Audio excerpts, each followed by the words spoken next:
Lazer əməliyyatı vaxtı lazer enerjisi yalnız damar divarına təsir göstərir. Damar bağlanır. Və biz həmin damar divarına yaxın sahədə oranın qaraldığını, yandığını görə bilirik. Kağız tutduğumuz halda, hətta yapışdırırıq.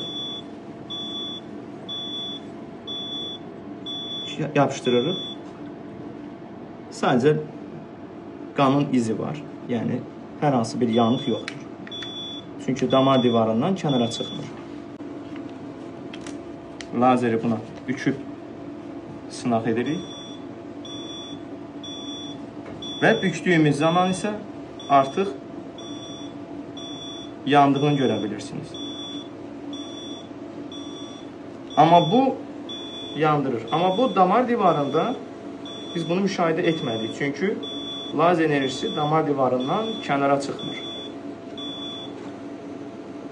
Yəni, lazerin yandıra bilmədiyi, qapaya bilmədiyi damar yoxdur. Bəzən insanlar elə bilirlər ki, böyük ölçüdə olan damarlarda bu effekt verməz. Əslində insanlar deyil, bəzi həkimlər o formada təlqin edə bilər. Lazer əməliyyatı zamanı damar ölçüsünün heç bir əhəmiyyəti yoxdur. İstənilən damar xəstəliyi vaxtı, əgər əməliyyata göstəriş varsa, lazer əməliyyatı çox uğurlu bir nəticə verə bilir. Sadəcə enerjini düzgün bölüşdürmək lazımdır.